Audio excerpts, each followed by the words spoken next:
أن تخسر معركة في ميدان الشرف بعد استبسال ورجولة، فتلك حكمة الحرب وأقدارها، يوم لك وآخر عليك. أما أن تخسر الحرب قبل بدايتها وخلال التحضير لها، وتنقل خططك وتحركاتك إلى العدو أولا بأول، فهي الخيانة بأم عينها. كلام أسقط وجوبا على حال عرب النكسة، أو ما عرف وقتها بحرب الأيام الست، حرب أكتوبر 1967 التي هزم فيها العرب شر هزيمة.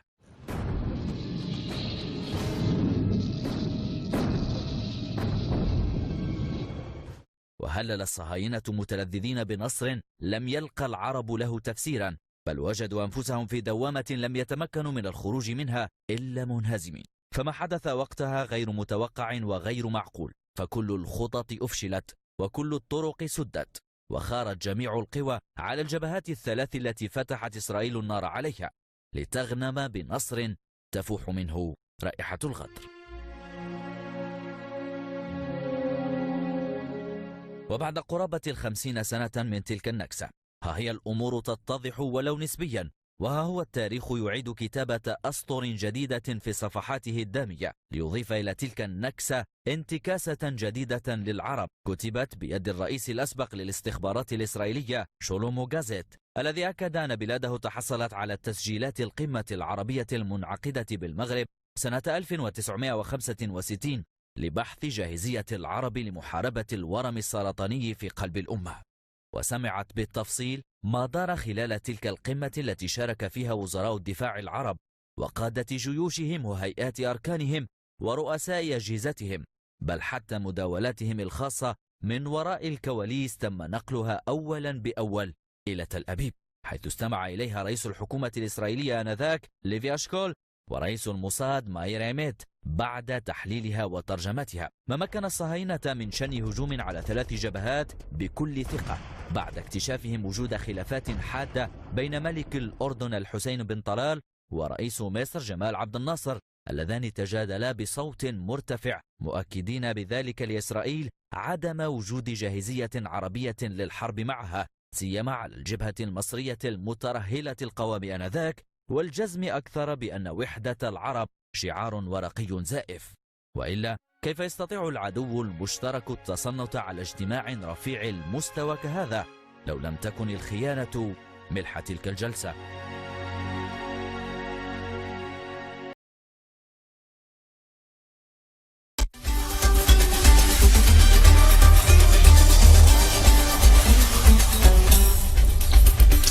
Bonjour à tous, bienvenue, édition spéciale du Mag-Orient consacrée entièrement aujourd'hui au cinquantenaire de la guerre des 6 jours. Une guerre éclair que les Arabes ont baptisée Naksa, le revers en arabe. Moshe Dayan, Yitzhak Rabin, Uzi Narkis, autant de noms associés à la victoire militaire israélienne en 67. Mais si je vous disais que le roi du Maroc, Hassan II, avait aussi contribué à la victoire éclair de l'État hébreu. Info, Intox, Jonah Binder, bonsoir. Bonsoir. Alors, est-ce que Israël a effectivement gagné cette guerre de 67 grâce à l'aide du Maroc? Eh bien, sans le Maroc, Israël n'aurait peut-être pas gagné la guerre des 6 jours. Alors, tout commence en 1965, on est 2 ans avant que débute la guerre des 6 jours. Les grands leaders du monde arabe se retrouvent à Casablanca. C'est le 3e grand sommet de la Ligue arabe. Alors, vous vous en doutez, le Mossad ne fait pas partie de la liste officielle des invités, mais il est là et il va recueillir des informations cruciales. Il y a un protagoniste, c'est Nasser, le président égyptien, le leader de la coalition arabe. Alors dans quel état d'esprit est-il à la veille de cette conférence? Il déclare à Assouan en février: l'année 1965 est la plus dangereuse des années de la lutte arabe. Israël prétend que les Arabes s'apprêtent à perpétrer une agression. Cela signifie qu'Israël a l'intention de nous attaquer. Nous devons donc être prêts à riposter. En septembre, donc quelques mois après, a lieu ce sommet de la plus haute importance. À l'ordre du jour, l'état des forces armées des pays de la Ligue arabe, avec cette question: sont-ils prêts à faire la guerre contre Israël? L'autre homme clé de cette histoire, c'est Hassan II, le roi du Maroc. Il va permettre aux renseignements israéliens de connaître ses ennemis. Et c'est à ce moment-là que le Mossad va donc entrer en action. Oui, absolument. Le Mossad va donc préparer cette opération en amont de la conférence. Plusieurs jours avant, une équipe du Shin Bet et du Mossad, il s'appelle à Tsiporim, donc les oiseaux, vont occuper le dernier étage du très luxueux hôtel à Casablanca où sont attendus les dirigeants arabes et où va aussi avoir lieu la conférence.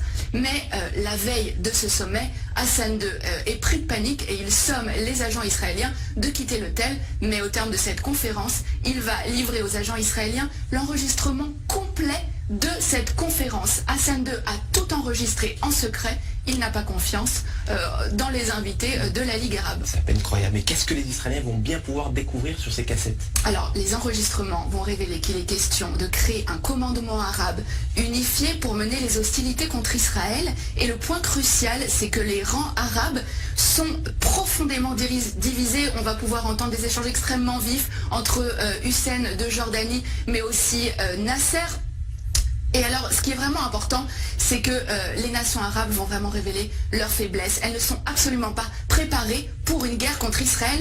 Et c'est vraiment sur la base de ces informations-là que Tsahal va lancer les premières opérations de la guerre des 6 jours en 67. Alors voilà un dirigeant arabe sunnite qui est censé être solidaire de ses homologues arabes. Pourquoi Hassan II a-t-il fait ce choix? Qu'est-ce qui l'a motivé? Alors, ce qu'il faut savoir, c'est qu'avant déjà ce sommet, le Maroc et Israël entretenaient déjà des relations stratégiques. Hassan II avait accepté que des juifs marocains émigrent vers Israël, en échange de quoi Israël fournissait une aide logistique au Maroc, notamment en formant ses militaires. Et suite à cette opération, qui a vraiment été considérée comme le fleuron des renseignements israéliens, Israël est en dette vis-à-vis du Maroc. Seulement un mois plus tard, en octobre, cette dette a un nom, c'est Mehdi Ben Barka, le plus farouche opposant d'Hassan II. Le Mossad participe à l'opération Baba Batra. L'objectif, c'est faire disparaître absolument Ben Barka, Baba Batra aux initiales donc de Ben Barka, mais c'est aussi le nom d'un traité du Talmud. Le Maroc a donc été un allié indispensable à Israël dans la guerre des 6 jours, même si, on le voit bien, aucun cadeau n'est gratuit. La petite histoire de la grande histoire. Merci Johanna Binder pour ces détails croustillants, digne des plus grands films d'espionnage. Merci d'être passé nous voir sur le plateau du Mag Orient.